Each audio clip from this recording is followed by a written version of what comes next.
Comme on pouvait s'y attendre, l'ADMK, dynamique Monseigneur Capozzaro, a vivement réagi à la condamnation le 27 août dernier du conseiller de son candidat à la présidentielle de février 2020, Paul Misiabeto. Cette coalition de partis politiques accuse la justice togolaise d'être l'objet d'une interminable instrumentalisation et exige la libération sans condition de Paul Misiabeto, au regard de la vacuité des accusations portées contre lui. Pour ce faire, l'ADMK ratisse large et appelle toutes les personnes physiques et morales sensibles à la violation des droits de l'homme à vivement réagir sur ce dossier. Ci-contre, le communiqué officiel de l'ADMK dans ce dossier judiciaire. Communiqué de l'ADMK le vendredi 27 août 2021, la Chambre des flagrants délits du tribunal de première instance de Lomé sous la présidence de Madame Yvon a prononcé le délibéré dans l'affaire ministère public contre Paul Misiabeto, conseiller spécial du président Abeyome Kodjo, le condamnant à 48 mois de prison dont 24 mois assortis de sursis. La juge fait ainsi de Paul Misiabeto un otage du régime RPT/UNIR.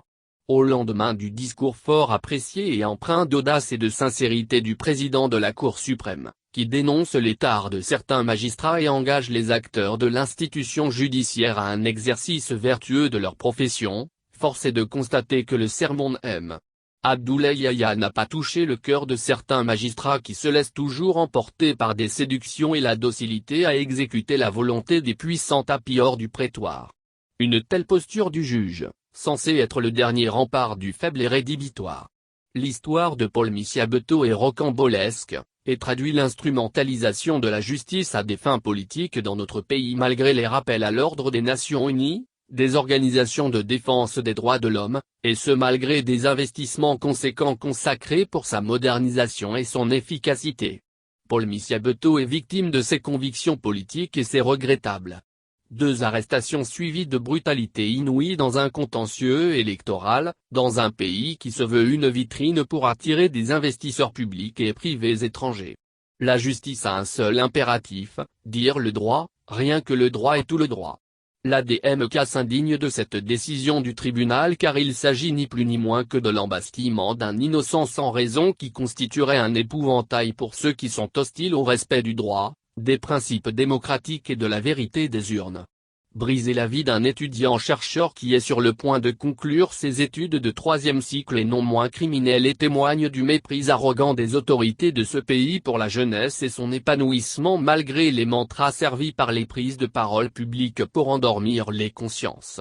Dans un pays de droit, Paul Misiabeto devrait être relaxé dès le début de la procédure in limine litis car il n'est nullement en conflit avec aucune disposition légale et c'est ce que son conseil a démontré avec brio relativement aux irrégularités ayant entaché la procédure et les exceptions flagrantes qui traduisent la vacuité des chefs d'accusation sans frémir et sans craindre de trahir le droit par la juge et y vont contre Paul Misiabeto.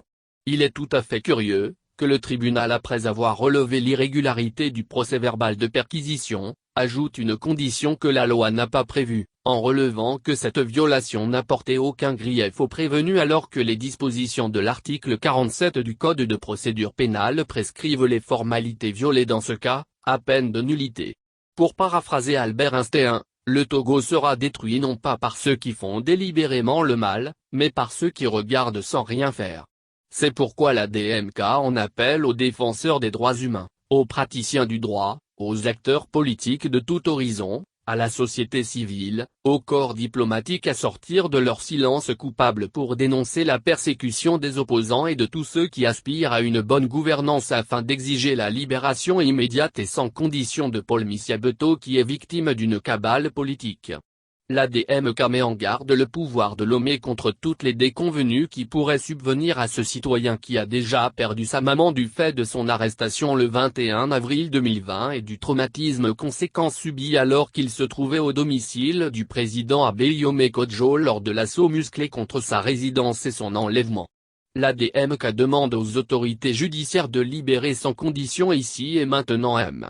Paul Misiabeto. Fait à Lomé le 29 août 2021.